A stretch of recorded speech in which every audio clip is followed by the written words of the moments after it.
Real estate is a big pie for everyone to enjoy. I mean exactly that, because last week sometime I posted I sent in a post on Facebook and I said, if you see anybody speaking about real estate, the investments and how big are they going, how aggressive they're going in this real estate investment thing, please do not be discouraged, because this is a big space. And then everyone, all of us can have a share, because we thinking real estate is just back rooms. Real estate is just your house. Real estate is that you having 2 apartments or 2 houses. One is for you, one is for renting. Yes, that's true. That is real estate. That's investing in real estate. But if you look really into real estate, it's bigger than we think. Most of us when we talk about real estate, we only speak in residential. Man, it's huge. Real estate, man, covers, it's in 3 parts. Like, should I call them pots? I'll call them pots for now. It's in 3 pots, like big pots. Residential. Most people start over there buying their own house, residential house, primary property. Right. Then from there, you move over to the next one. So you started with your residential. My camera is stressing me. It doesn't focus. So you start off with residential. And then residential, you move over to the next level, which is commercial. Then from commercial, you get into industrial or agricultural. The higher you go, the higher the returns, and the higher you go, the more money you need to put in there. It's more like investment. The higher, the more risky it is, or the more money you put in it, the more the returns. So residential, that's your primary, that's where we start, and then we graduate over to commercial. Then after commercial, then we graduate either to industrial or to agricultural. So it just go that way. That's what we're going to do. So what we're going to do is to explore all the pots. Pot 1, residential. What is residential? How does it look like? The example of houses that we have in a residential property. And then we will jump over once we finish exploring, and then go inside the pot in the tiny sections of that pot. We will then move over to commercial. What is commercial? The types of the properties in there, and how does it look like. We'll give you a lot of example using South African context, of course, because I'm South African. That's my home, and I love that place. And then we will also do the 2, agricultural and industrial. Those are big there for the big boys. So let's get into it. But before we get there, man, welcome to the Property Chat with me, K to the Jizo. And if you are new, super welcome to have you in. I hope you're gonna stay in towards the end. It's gonna be a long one. So I'm encouraging you at this point, pause the video, go get your water, or something chilled, or something hot, Coca-Cola, or you can also get yourself some drink. I got myself water, lemon in a big jar, because it's gonna be a long one.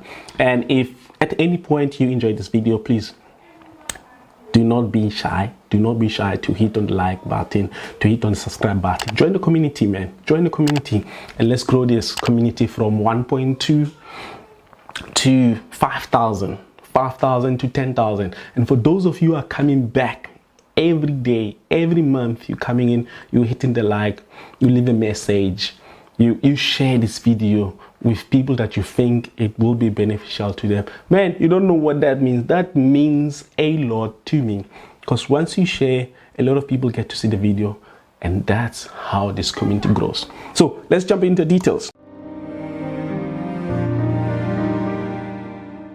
Residential properties. So we'll be looking at the following: freehold properties, like your freehold standing properties. We'll be looking at sectional title properties, like your shared ownership in complexes. The third one, we are going to look at affordable and subsidized housing. And number 4, we will be looking at gated and lifestyle estates. We will be looking at the 5th one, informal and alternative housing. So let's jump over to freehold properties. That's the freestand. So freestand, that's standalone houses. That's your fully owned by individual, owned with a yard or garden. So that's your house, your normal house, and it has a yard or a garden right there. And then the next one, luxury mansions. Those are massive high-end houses in a wealthy suburbs like Obosantin. In those suburbs, go to Parktown North, and all of those places in Johannesburg. But that will be go Rustenburg, Bokashan. Those are the places, luxury mansions. Then we have townhouses. Townhouses, those are multi-unit houses in a complex. So they share that big, it's more like an estate. And then there's houses, sometimes they touch each other, sometimes they are not touched. Like it's a house there, house there, house there, but you have a same gate leaving the estate, same gate entering the estate. And those are townhouses. And we also have cluster homes. Those are similar to townhouses, but often more spacious and with private garden. Similar to townhouses, but they're spacious, bigger than the townhouses, and they have their own private gardens. It's not open to everybody. Okay, then we have we are still on freestanding properties. I struggle with this word, freestanding properties. Then we have farmhouses. Those are large properties on agricultural land, common in rural areas. Those are those, or in farms. Okay, move over to the next part, sectional title deed, shared ownership in complexes. This tells you it's sectional. When you own the place, let's say you're in a apartment like this, in a big building like this, you're owning only a part of the house. You don't own everything. And then other common areas, you're owning it together. So the first one, those are flats, apartments, high-rise, low-rise building with multiple units. One building, multiple units, can be 20 units, but in that 20 units, you only own one unit, which is your apartment number 2 or number 3. Then we have lofts. Lofts are those apartments with high ceiling and open plan design. Lofts are very nice. And we have penthouse. How do you say it? Penthouse. So your penthouses, apartments. Those are luxurious top floor apartments with beautiful scenes, like at the top, and they are big. That's why they said over here luxurious apartments, luxurious top floor at the end. Then we got the duplexes. Those are 2-story units within an apartment or a townhouse. So that they normally have a first floor and second floor. They are not as popular. They are more popular in the US, but I see few people have them, but they're not as popular in South Africa. But few are there in I know in Rustenburg, there's some in there. And duplexes, and then from duplexes we have triplexes. So duplex is 2, triplex is 3 levels. So floor 1, floor 2, and floor 3. That's what it means. Moving over to the next one, affordable and subsidized housing. This now we talk about those government houses like your RDP. RDP, what does RDP stand for? What does RDP stand for? Reconstruction and Development Program houses. So those are houses that are provided by government, South Africa. And for that, we thank you so much for doing that. Being in Ghana for about 6 years, traveled to other countries, and I do not see this coming from the Western African countries building houses for their own people. So this got me really excited. I was judging my government too much, whilst they are doing a lot for us. Because on the other side of Africa, man, it's different. But I'm not saying South Africa is better. I'm actually saying you guys are doing well. Keep doing more of that. And we have gap housing. Gap housing, this one is slightly confusing, but gap housing is affordable housing for middle income earners who don't qualify for RDP but can afford private housing. Hey, this is confusing. What do I mean by this? So gap housing, you earn enough money not to qualify for RDP, and you do not earn enough money to buy your own private house with your salary. So those if you go to Lefering community, those are flips program housing. The government built, say this is gap. They are in a gap. They are not belonging to the left. They are not belonging to the right. They are just in between. They earn enough not to get an RDP. They don't earn that enough to buy their own house. Then flips come in, the flipping program, and there's a lot of that program happening. Flips, they build houses like that. Social housing, rental housing for low to middle income earners, usually managed by a housing association. One of the examples is in Ramfontein, in between Ramfontein and Krugersdorp. That's Khamokhale. Is it Khamokhale? Yeah, Khamokhale housing. Mokhale Junction, not Khamokhale, Mokhale Junction. Yeah, Mokhale Junction, it's right there, just in between Krugersdorp and Ramfontein.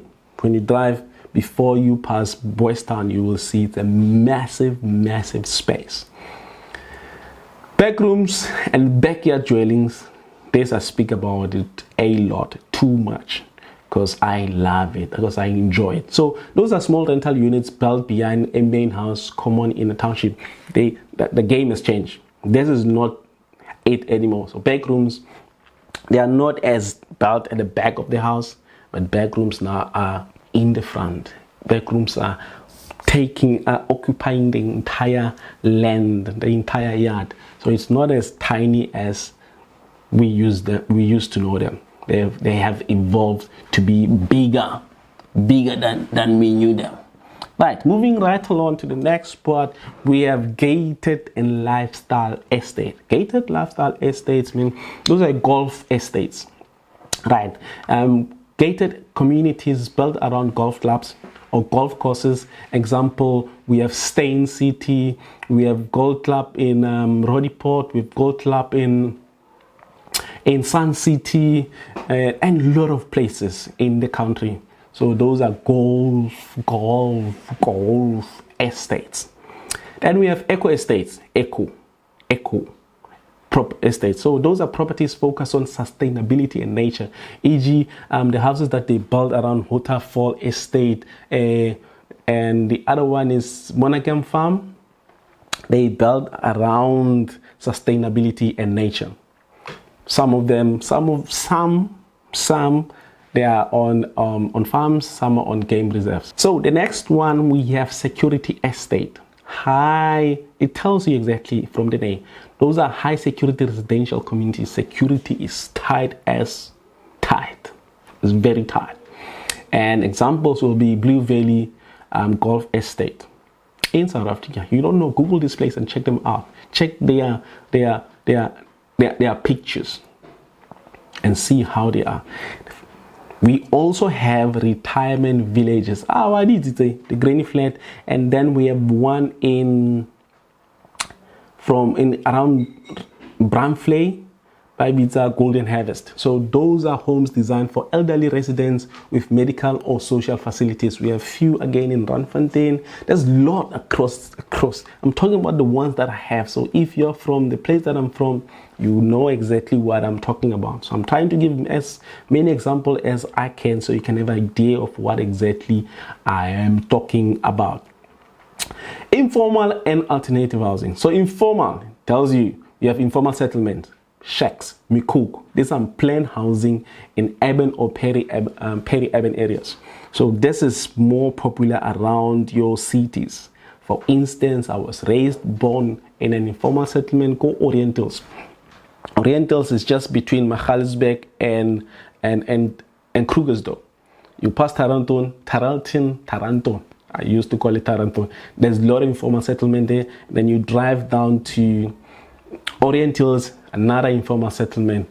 No plans, nothing. We just arrived, and then later on, there was a counselor. They got to sort us out. Like for instance, you check Komatela, but people were arranged properly. But on our side, they just got it fixed right now. But if you go like Kobo Westgate, Kobo Princess, you will see that there's informal settlement.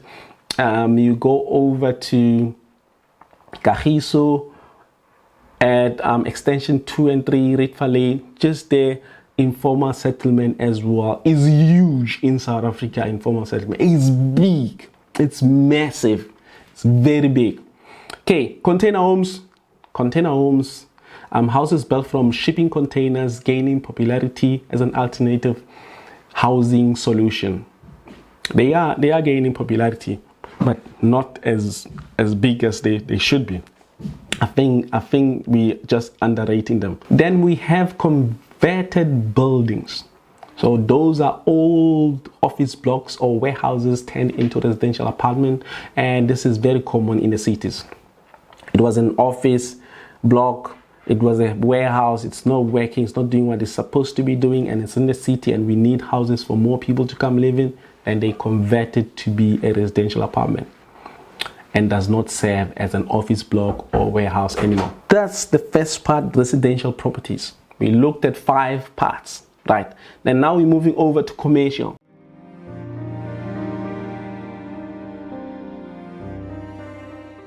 Now we're graduating from residential, we move over to commercial. Commercial means business, and commercial is slightly expensive than residential.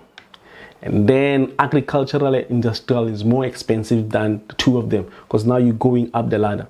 The higher you go, the colder it becomes. The higher you go, the riskier it becomes, and the crazy are the returns. So what are we looking at here? So commercial, we have office spaces, which most of us know. We have retail properties, which are shops and the malls. We have industrial properties.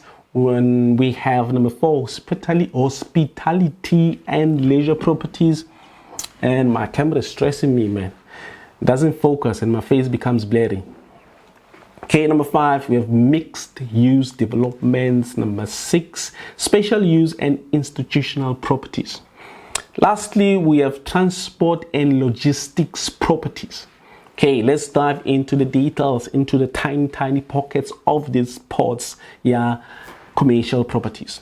Offices, we've got skyscrapers, high-rise office building, large corporate buildings, and we have a whole lot of them in Joburg, Sandton, Cape Town, Durban. Those, you've seen them, they're making the town to look very. We also have mid-rise office. So there's high-rise, then we have mid-rise. Those are medium-height buildings housing businesses. It's for business though. Okay, low-rise. So we have now you get to see that it's levels. We have very high-rise, and then come to the middle high-rise, and then we have a low-rise. So low-rise, those are small office complexes, often in suburban areas, like in your Bryanston office parks. You know that? Yeah. And then the medium will be, where would the medium be? Which one will be a medium rise office building? If you know, please let us know. Let us know. But now I gave you the medium rise Bryanston office park. It's more like 2 stories. Like it's more like a complex, right? A complex, but there's offices in there. And then the high rise, it's your crazy Leonardo in Sandton. And then the medium, please identify the medium for me and let us know in the comment section, so we can get active. I've been talking forever, for 20 minutes now. It's being long. Then there's co-working spaces. Those are shared offices. Examples is would be WeWork and then Workshop 17. Google those places, check how they look like. Medical offices, that's your clinic, your doctor's room, your medical centers. For example, Netcare Business Park. Netcare Business Park. Okay. Retail properties, talking about malls and shops. Shopping malls. Large centers with multiple stores, like your Sandton City, your Mall of Africa. We also have retail strip centers. Those are small centers with various shops, like your Norwood Mall. A small one, but it's a retail shop, and it's often in almost all the tiny suburban areas. Supermarket and hypermarkets, those are large grocery stores, and will be your Checkers, your Hyper, your Macro, and others. Standalone retail houses, stores, Those are independent stores like a car dealership or a furniture shops. Those are standalone. Those are standalone. Focus, man. Yeah. Those are standalone. We also have informal retail stores. You are in a business, man. Those are street vendors, your spaza shops, and market stores. They are in there. So informal, you'll find that in front of ShopRite or just outside ShopRite, there's a lady selling vegetables. Those are informal vendors. And then spaza shops, you've seen spaza shops now. Even in Joburg, in the city center, there's spaza shops. Let me not go into details. But those are places. Then we have market stalls. Then moving over to industrial properties. Within commercial, we have factories. Those are used for manufacturing. Like for instance, Sasol plant is one of the examples. The warehouses, large storage facilities. Like we have Imperial Logistic warehouses in Joburg, I think around Captain Park. Distribution centers. Those are facilities for good movement. An example will be a take-a-lot distribution hub just in Captain Park, just before, when you're driving from Pretoria, just before you get to the airport. Workshops, small industrial spaces for machines, carpenters, and artisans, where they do all the learnings in the teaching. Hospitality and leisure, munati, enjoyment properties. You know those ones.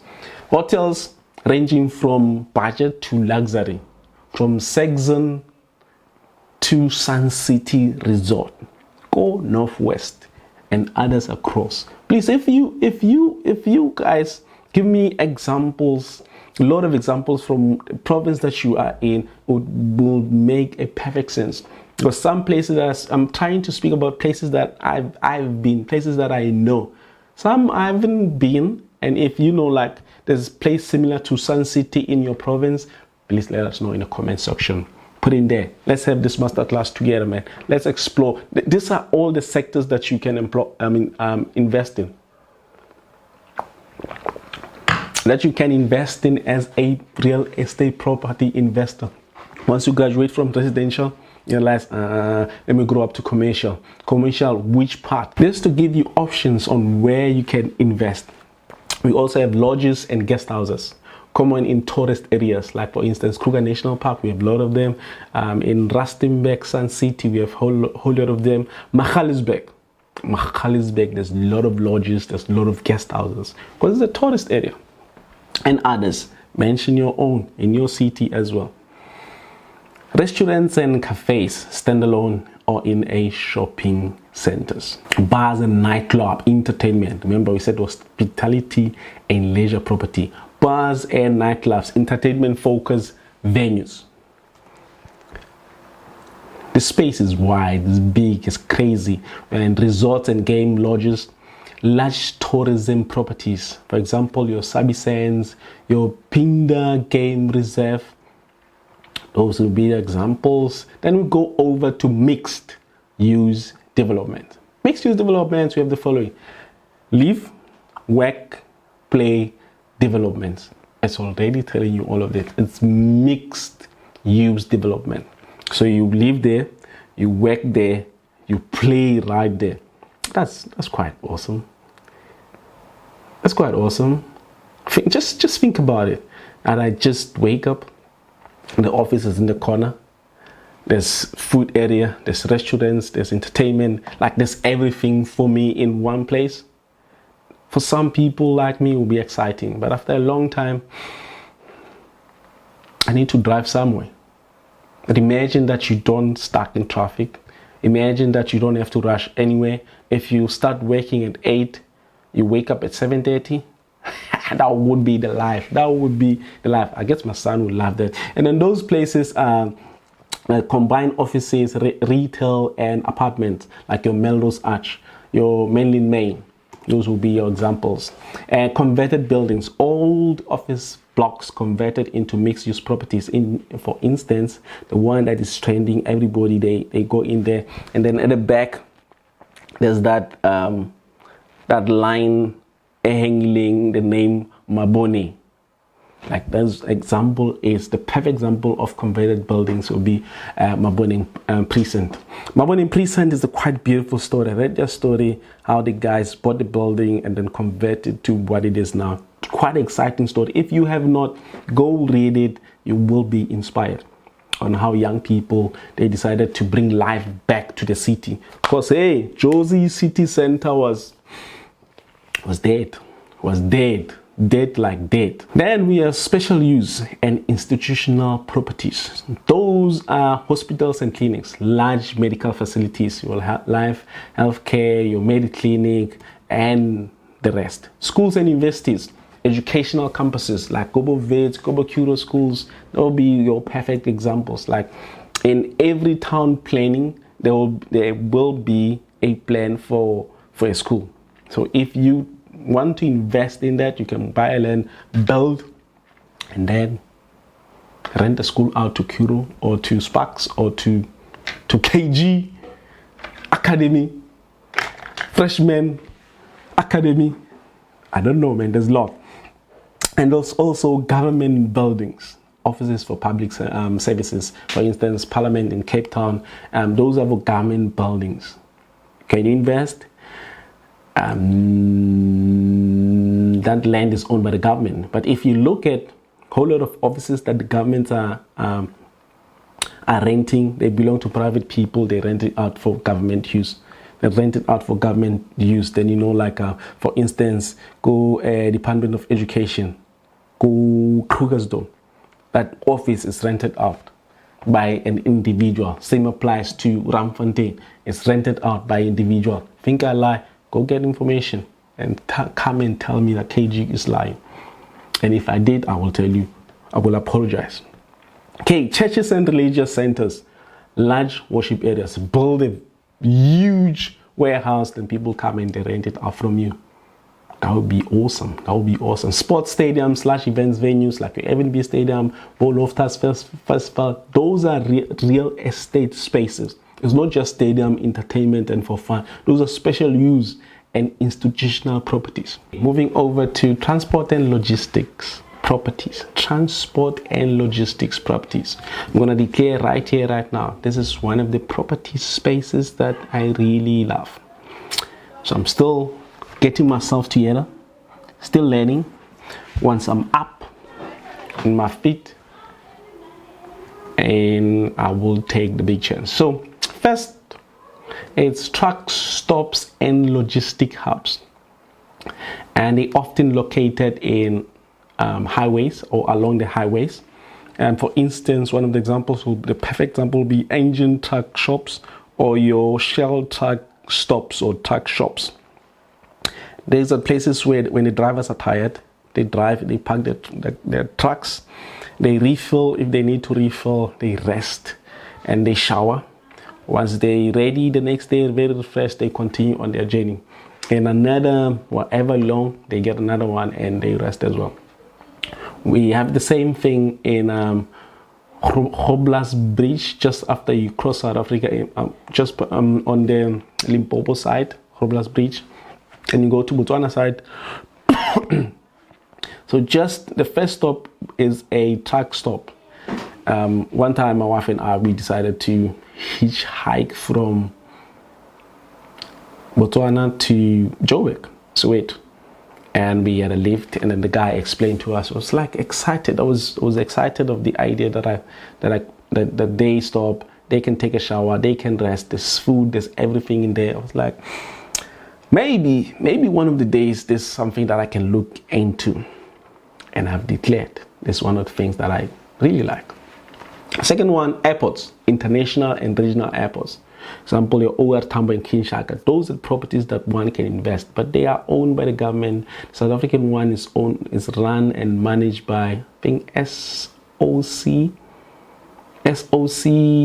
Group. Yeah, I might not get the name correctly, but it's run by that group. Petrol stations often include convenience stores and fast food outlets. Either you can run them or you can rent them out to people to run them.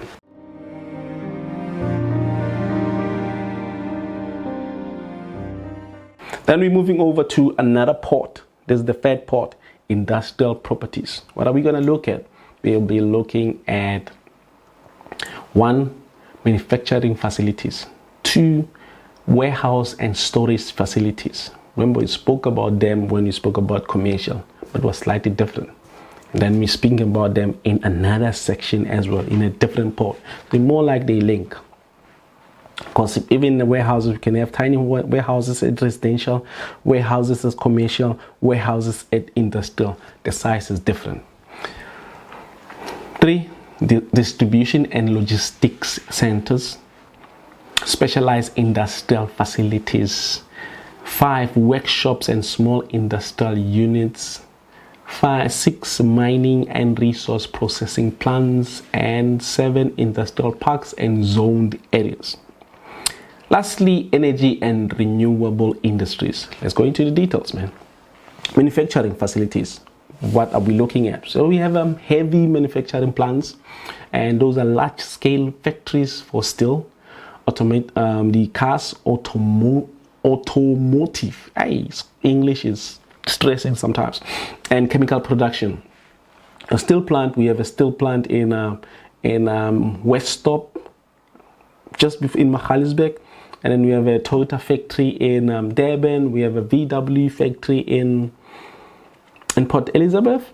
Yeah, somewhere in Port Elizabeth. Light manufacturing units, smaller scale productions such as textile, furniture, and electronics. So they actually, one perfect example would be the clothing factories in Cape Town.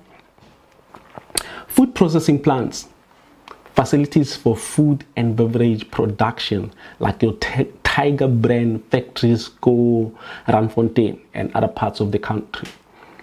I know the Randfontein one. Warehouse and storage facilities. General warehouses, those are large storage spaces for goods like pick and pay and a distribution center. Massive ones where they keep their things in there. Cold storage warehouses, cold storage, cold fridge. And facilities for perishables like your meat, dairy, and the pharmaceuticals. A perfect example would be Imperial Logistic Cold Storage. These are properties, guys. We're not talking about properties. You just rent it out to people and they do whatever they need to do to run their business. Bulk storage warehouses, those are large facilities for raw materials like grains, coal, and minerals. We are all industrial. Bonded warehouses, those are storage for imported goods before customs clearance. For example, there's one in OR Tambo International Airport, and that's a bonded house facilities. When things are coming from outside the country, people send them, they are going to go into that place. Man, can you see how big this place is? Can you see how many opportunities are here in this space? They are crazy, man. They are huge. Second one, distribution and logistics centers. Freight and logistic hubs. Those are large-scale transport and distribution centers.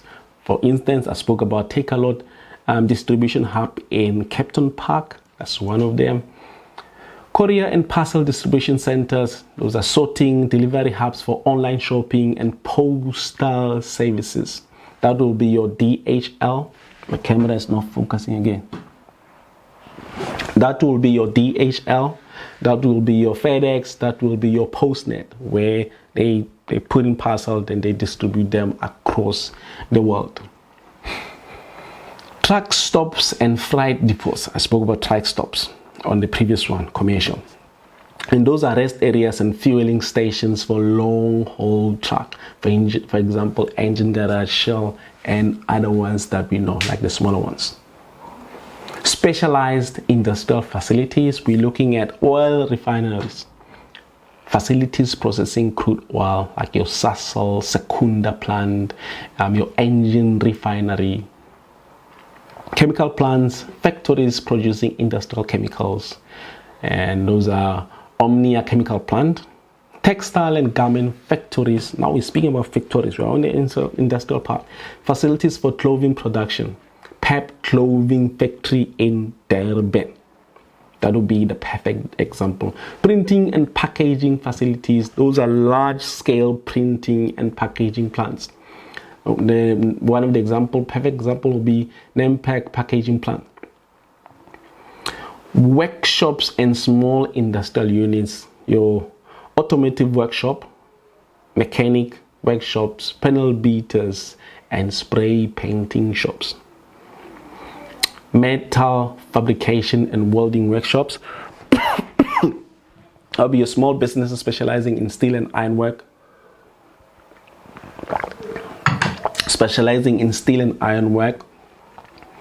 The third one is carpentry and woodworking factories. Those are furniture and wood-based production manufacturing. Electronics and electrical workshops. Those are repair center for appliances, motors, and wiring. Mining and resource processing plants. Mining processing plants, facilities for gold, platinum, and diamond refining. Anglo-American mines. We have Bafokeng mines, a whole lot of mines. They'll be your perfect examples. Then you have cement factories, like sites for stone, sand, cement production. And example will be like PPC cement plants and other many plants in the country. You know some? Drop a comment. Let us know which ones you're talking about. Coal and power stations, those are sites generating electricity from coal, like Excom power plants. We have those places mostly owned by government, but individuals can get their hands in it. Industrial parks and zone areas. Industrial parks area with multiple industrial businesses. For instance, Isando Industrial Park. That is one of the perfect examples for industrial parks. Free trade zones, in short, FTZs. Those are special economic zones for manufacturing and export. And there's one in Quagga. How do you say Quagga in the Eastern Cape? It's one there. Business incubators and startup factories. Those are spaces for small-scale manufacturers and startups to get the business going. And they there, man. They are there. Energy and renewable industry.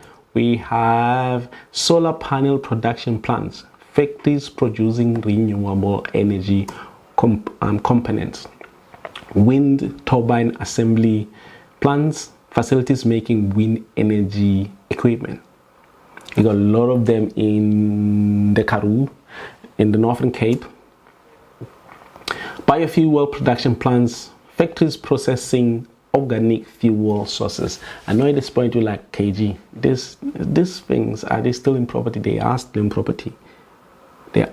property. Let's not limit ourselves to residential. Once you grow from residential, you move over to commercial. Quite a lot of people that I know that have been in commercial space, they're starting to sell their residential apartments because they say it doesn't make sense, doesn't make them a killing. Let's go over to the last section.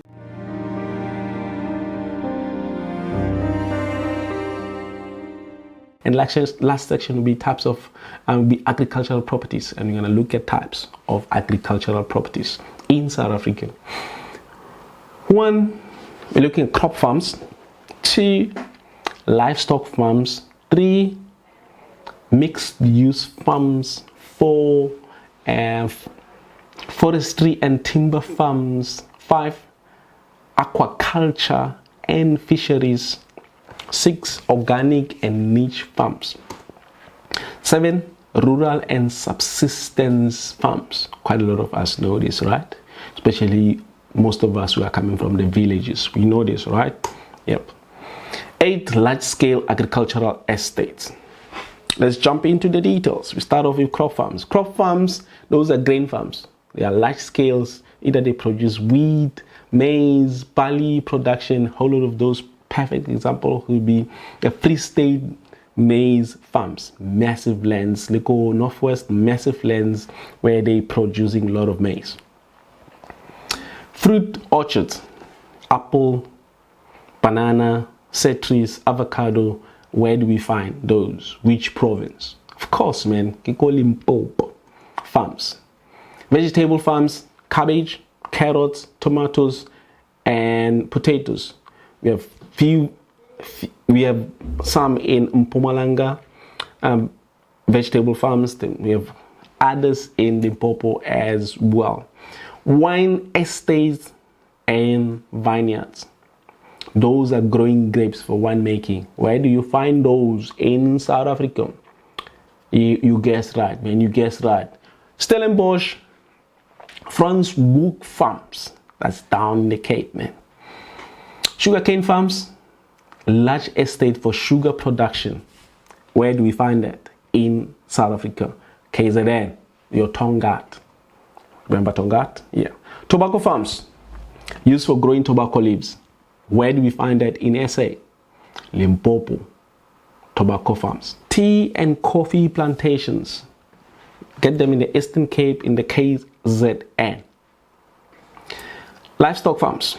Livestock, it's life. Cattle farms, beef, dairy farming, those are large-scale farms in the Eastern Cape, Free State, Northwest, almost everywhere, man. Almost everywhere.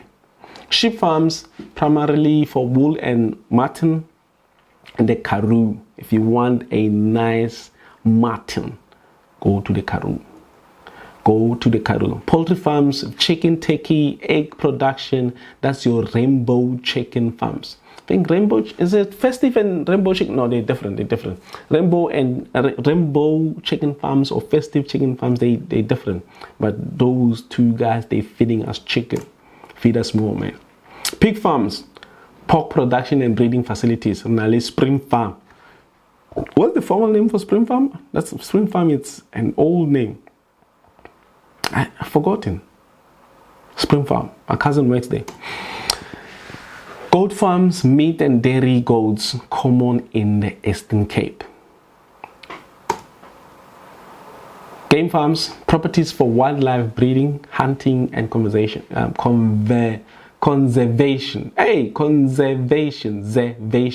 And Limpopo game farms in the Northwest as well. We have some of those. Mixed use farms. It's mixed use. So mixed use, we're looking at the mixed crop and livestock farms. So they're combining the livestock and the crops. So those are a combination of the two, and you find some in Northwest and in the Free State. Agrotourism farms offering farm stays, guest lodges, and tours. Farm lodges in the Western Cape, we have a few there. Forestry and timber farms. Commercial tree plantation, growing trees for wood and paper. Where do we find this? We find it in Mpumalanga, you guess right, and under a company called SAPPI, SAPPI, and Mondi. Indigenous forestry areas, those are protected and semi-commercial forests, like in your Neisner forest. Indigenous, so we can keep who we are. Aquaculture and fisheries. Fish farms, they got a lot of tilapia, catfish farming, and oyster and mussel farms found along coastal regions. Farms, shrimp and lobster farms, limited but not growing along the coast. Organic and niche farms. Organic and niche. They focus on a particular something that they interested in. And those are organic farms producing chemical-free fruits, vegetable, and livestock, e.g. Western Cape Organic Farm. Herbal and medical farms growing plants like rooibos, aloe, and cannabis. I'm repeating cannabis because it's getting there. It's a lot of people are talking about it. They want to start producing it and for medical purposes. So I've just repeated it. And if you have a farm and you're at the right place, rent it out to people who can do exactly what they need to do. Flower and nursery farms, cut flowers, decorative plants, and seedlings. And Gauteng flower farms. Rural and substantial farms. You know this one. Those are smaller holder and emerging farmland used by families or small scale farmers just to maintain themselves. Then we have communal farming land. Those are tribal or community owned land, often for livestock grazing. The Royal Bafokeng community has that, where they go where the animals live in the bush and the people live like the separate between the two. So those are that. Large scale agricultural estate. We have corporate farms owned by large companies producing a mass scale.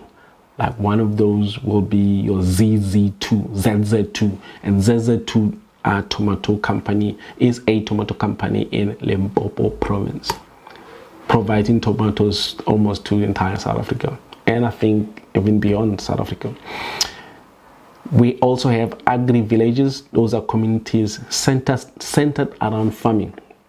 Agri-villages, communities centered around the farms. Agri-villages, and those are communities centered around farming, and some are in the KZN. Okay guys, that's all I have for you today, but we went through a lecture, a journey of exploring this massive space that is called real estate. It's not just only residential. Residential, we went and we broke it into details. We looked at the following things.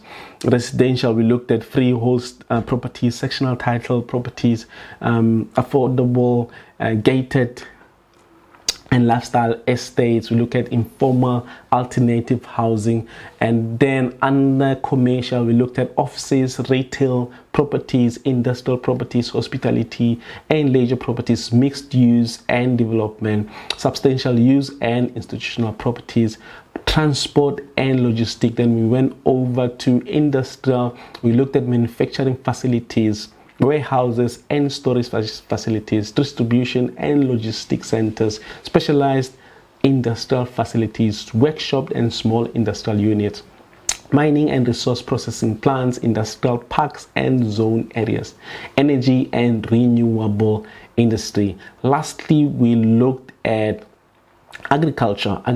We looked at the following things: crop farms, livestock farms, mixed use farms, forestry and timber farms, aquaculture and fisheries, organic and niche farms, rural and substantial farms, large scale agricultural estate.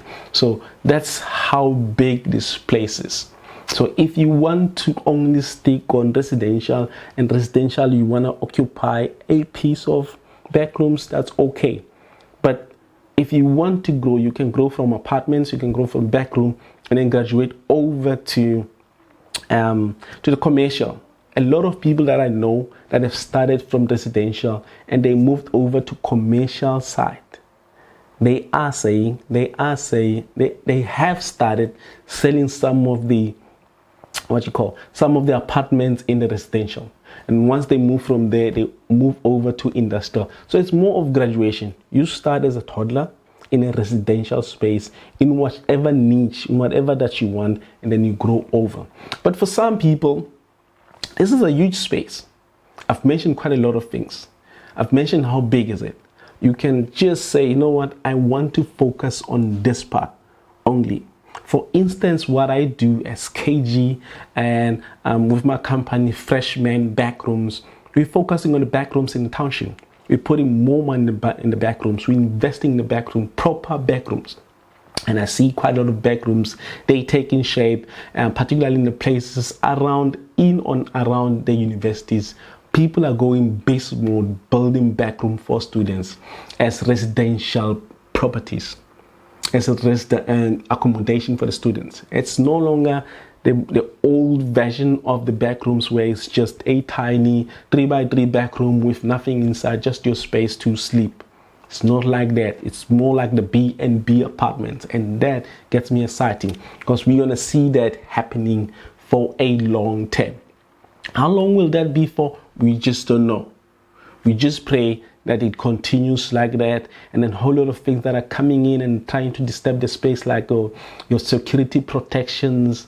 We just hope that the government and the police, the police minister, they tighten the securities in South Africa, and they get rid of people that do that, because once we have to pay protection fees, man, they're really affecting our businesses, and as they affect our business, it means we cannot continue making business, and we close. Once we close, we don't pay tax. Once we close, there's no employment. There's a huge impact that we do. So if I've hired about 10 people in my residential, in my backroom business, and then I have to close, it means 10 people, no income for them. What that means? It means people are going to suffer, and I'm going to suffer as well, because I'll be having my properties and they'll be empty because bullies are just blocking it out.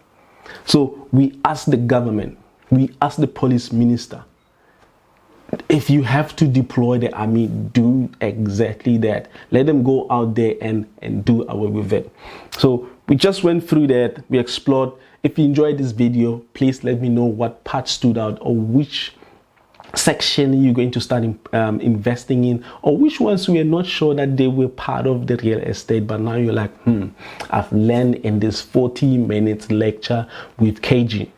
And if you enjoyed this video, please hit on the like button, hit on subscribe button, join the community. If you think this video will be beneficial to your friend, to your sister, to your cousin, to your auntie, malome, rangwane, ratswale, whoever, please click on the share button, copy it, and send to them ka WhatsApp, so they get and they go through the video as well and see what we have in store for them. I will see you on the next video. For now, go get those properties one time.